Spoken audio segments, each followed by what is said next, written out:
Good afternoon to everyone. We are the Group 2 and today we are here to present to you our topic in this afternoon, which is entitled Declaración de Independencia de Filipinas, in English as Philippine Declaration of Independence. So let's start with author of Declaration of Philippine Independence, Ambrosio Rianzares Bautista, a distant relative of the Rizal family to whom Jose Rizal itself always sought for his advice during his school days in Manila. He became a member of La Liga Filipina or Filipina, Cuerpo de Compromisarios, and La Propaganda. He was arrested by the Spaniards on 1896 and imprisoned at Fort Santiago. He was suspected for being involved in the Philippine Revolution. He also defended himself and was released from prison. He was also the one who waved the Philippine flag before the jubilant crowd on the 12th day of June 1898 during the Philippine Proclamation of Independence in Kawit, Cavite. He also became the first advisor of the then President Emilio Aguinaldo in the same year 1898. He also solicited to finance the campaign for the reforms in the Philippines. He was also the author of the 1898 Declaration of Philippine Independence. He was also known by the Spaniards as Don Bosyong, and the Declaration of Philippine Independence was translated by then Sulpicio Guevara. Bautista was born on the December 7, 1830 at Biñan, Laguna, Captain Sea General of the Philippines, and died on December 4, 1903. He studied law at University of Santo Tomas and earned his degree on 1865 at the age of 35 years old. When was the information published?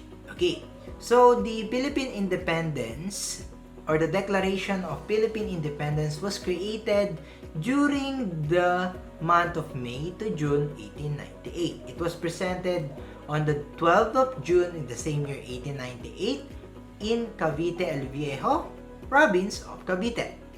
So it was ratified first on the first day of August 1898 in Bacoor, Cavite, and then on the 29th day of September 1898 it was officially ratified by the Malolos Congress. Okay, so the author's credentials and organization's affiliation. He was a member of Rizal's Patriotic Association La Liga Filipina. During Rizal's deportation in Dapitan, he joined the Cuerpo de Compromisarios, which sent funds to the propagandistas. He was also among the financial contributors of the patriotic newspaper La Solidaridad and a contributor for the nationalistic newspaper of the Revolution, La Independencia. And that's all for the origin. Next is the purpose. Thank you.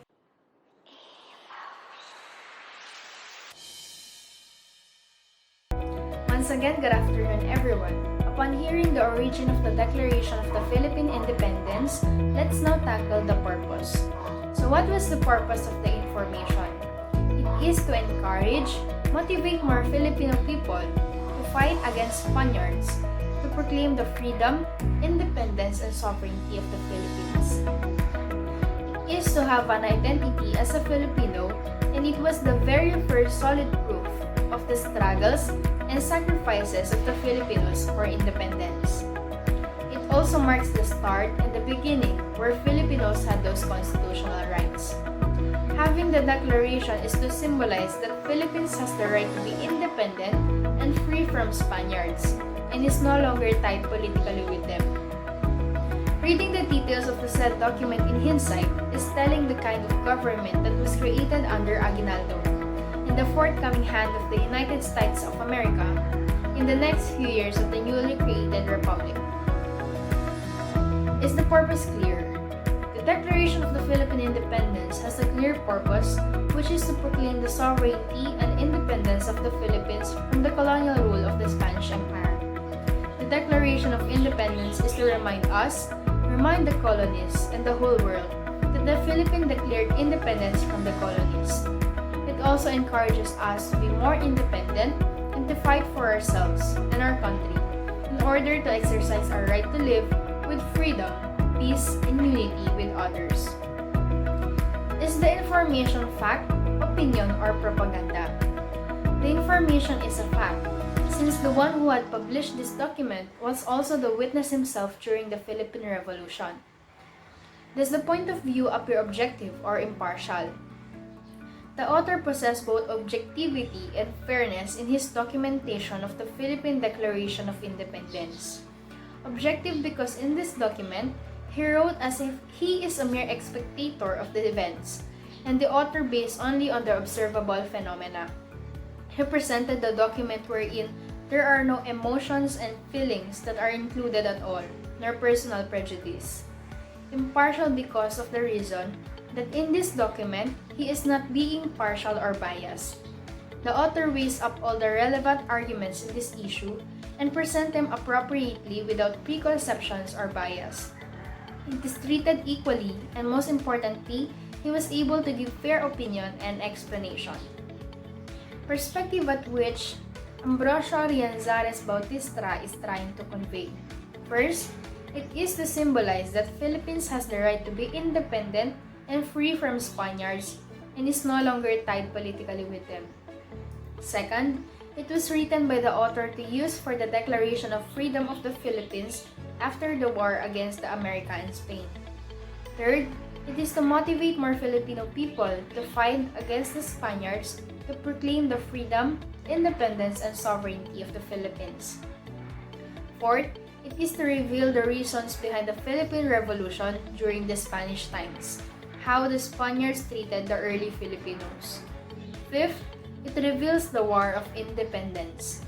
Sixth, it is to reveal something about what kind of government that Emilio Aguinaldo established during the time that we claimed our independence in the hands of Spaniards.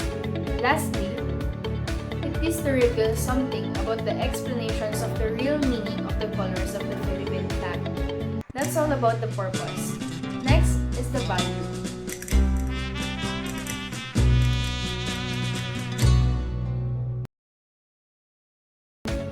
To understand it better, we must know why this document could be important for historians or learners.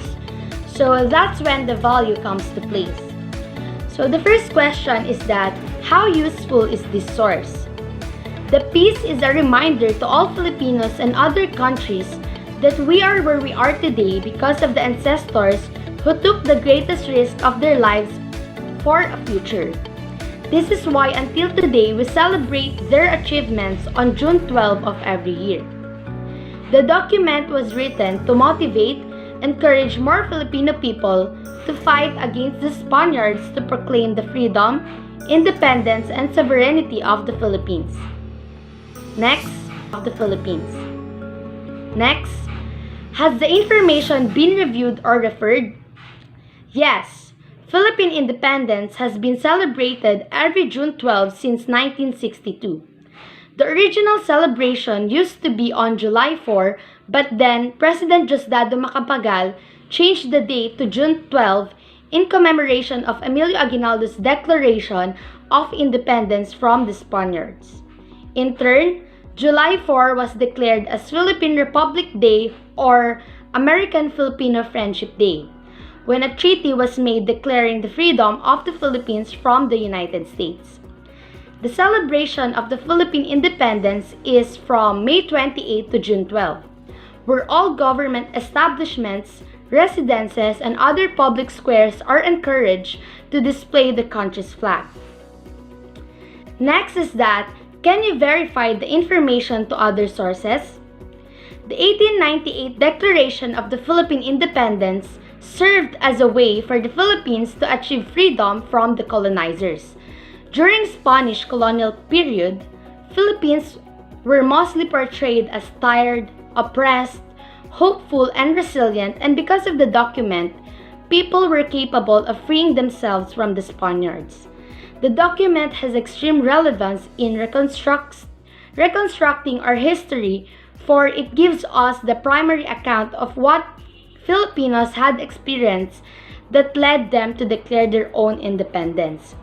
In addition, this document provides significance for historians because these facts will be used to interpret the past, create secondary sources so that students will be able to have a better and deep understanding of the past. This source is also valuable because Ambrosio Rianzares Bautista was commissioned to write the Declaration of Philippine Independence in 1898. He read and wrote the document in Spanish. His work was considered as primary source because he had the original copy and draft of that document, and this information has also secondary source, Declaration of Philippine Independence. In the Laws of the First Philippine Republic, the Laws of Malolos, edited by Sulpicio Guevara, 203 to 206. Manila, National Historical Commission, 1972. So that's all about the value. I am back again for the limitations of the Declaration of Independence. Okay, so let's continue. For the limitation, how reliable is the source? Ambrosio Rianzares Bautista was the author and also the one who read the Declaration of Philippine Independence on June 12, 1898 in Kawit, Cavite, which made him a primary source. It can be used as a primary source for all the consciousness for the times gathered. Filipinos were given that was rightfully theirs, such as the land and the resources. There was a dynamic shift of the things that the Filipino people were exposed from a colonized country to an independent nation. It enabled the Philippines to govern itself, to have their own territory, and attain sovereignty. In addition, the source was reliable for the author himself had the original draft and as well as the copy of the document. He read it, and that was considered as a primary source because he witnessed that the declaration of the Philippine independence really do happen. The declaration and the document were witnessed and signed by 89 people, including an American citizen and a United States Army officer. Is the document possesses objectivity or subjectivity? It is considered both subjective and objective sources. Objective in a sense that the document that was made was unbiased what was happened during the time of the Philippine Revolution against the Spaniards. True and unaltered stories and experiences of the Filipinos in the hands of the Spaniards has also been indicated and written on this document and declaration. The subjectivity of the document is indicated as it was made exclusivity for the Filipinos and it only focused on fascistic governance on the Filipino people. Are there political, institutional, religious, cultural, ideological, and personal biases? In the document that were political and personal biases, Ambrosio Bautista became the first advisor of President Emilio Aguinaldo in the same year 1898. And because Ambrosio was commissioned to read and write about the Philippine Independence Declaration, in the latter part of the document, the Katipunan Society, which was founded by Andres Bonifacio, was mentioned in relation with the white triangle in the Philippine flag. However, he did not mention that Andres Bonifacio's contribution in the country. The Katipunan Society was the beginning of Philippine Revolution, and without his leadership together with the Katipuneros, the Philippines itself will not have the revolution to achieve freedom for the country, and because of this, there was a conflict between Bonifacio and Aguinaldo. So that is for the limitation. Again, we are the group, and we would like to thank you for the time, and God bless.